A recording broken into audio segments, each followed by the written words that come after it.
waxaan u aragnaa inuu yahay hadal soo dhoweyn mudan dhiirigelinayana saamilayda siyaasadda dhiirigelinaya maadaama ra-iisul wasaaraha uu sheegay in oo doorashada xilligeedii lagu qabanayo taladana ay dhexda u taalo dadka siyaasadda soomaaliya saamilayda ka stakeholders waxaanay dhahaan waxaa kaloo aad muhiim u ah in garowshiyada iyo fahamka ku aadan inay doorashadu lafdhabar u tahay xasiloonida iyo ammaanka dalka mudnaantana iyada ay ka leedahay wax kastoo idil marka ilaa haddeertaan hadalka ra-iisul wasaaraha annaga waan dhiirigelinaya waana soo dhaweyneynaa waxaan rajaynaynaa in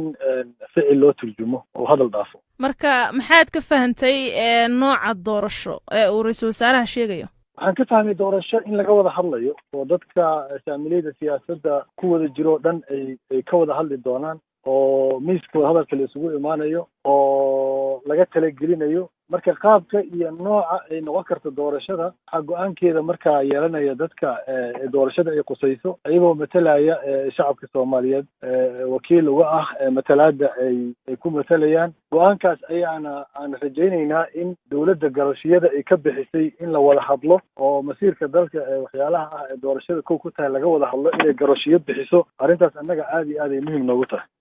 marka ka mucaarad ahaan hadda welwelkii ma idinka baxay ee ahaa inaysan doorasho dhacaynin welwelka ficil ku bixi karaa ilaa hadda waxaan haynaa waa qowl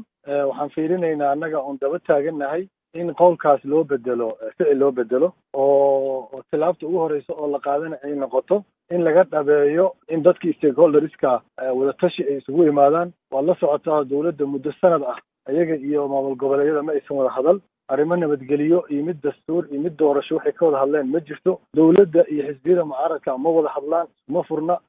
wax marka wada hadala dadka stakeholderska iyo dowladda kama dhexeeyo dowladda keligeed unbaa wada hadlay ama guddoonkeeda baarlamaanka ama laanteeda fulinta iyo laanteeda sharci dejinta keliya unbaa wada hadla waxaa muddaxileed ka dhammaanayane oo mandatekooda lagu murunsan yaho waktigii ka dhammaadayna waa ayaga marka ayagoo mandatekoodii ayaga ka dhammaaday oo muddaxileedkii sharciga ahayd ee qaanuuniga ahayd ee dastuuriga ay ka dhammaaday inay keligood qol isku xidhaan dhahaan ayatiinkii annagaa gaarayna midda annaga aan diidanayn waa taas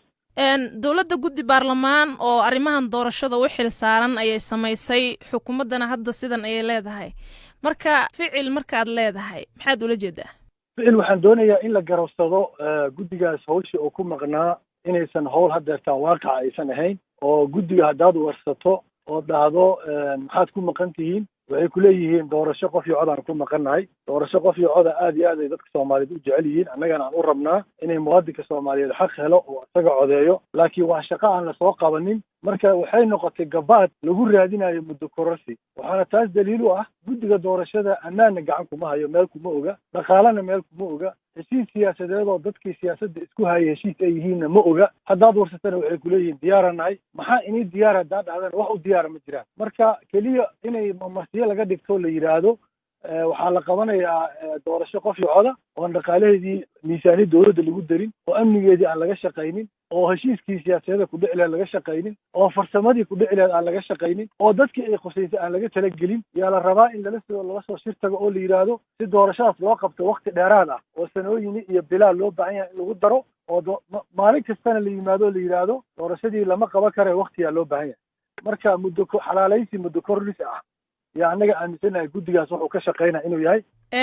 dowladda sidaa hadda ay wax u wado ma lays dhihi karaa waxay diyaar u tahay inay idinla macaamisho mucaarad ahaan waa tan dhiirigelinaysaan ku dhahay statementiga hadda ama hadalka ka soo yeeray ra-iisul wasaaraha iyo xukuumadda dhiirigelintaas waana dhiirigelisay laakiin waxaan u baahannahay in ficil loo rogo oo arrinta aysan ku ekaanin qowl iyo aan ogaano waxa inay ku wada jiraan laanta fulinta dowladdu ficilkaas idinku door ma ku leedihiin cidda haddee talada haysa haddeertaan annaga maha waa ayaga laakiin annaga dadka talada wax kule inaan aaminsannahay oo dad soomaaliyeed aan matalno xisbiyadii siyaasadoo diiwaan gashana aan nahay marka cidda dadka talada dhexda soo dhigaysa oo dadka kale ku marti qaadaysa ka talagelinaysa waa dowladda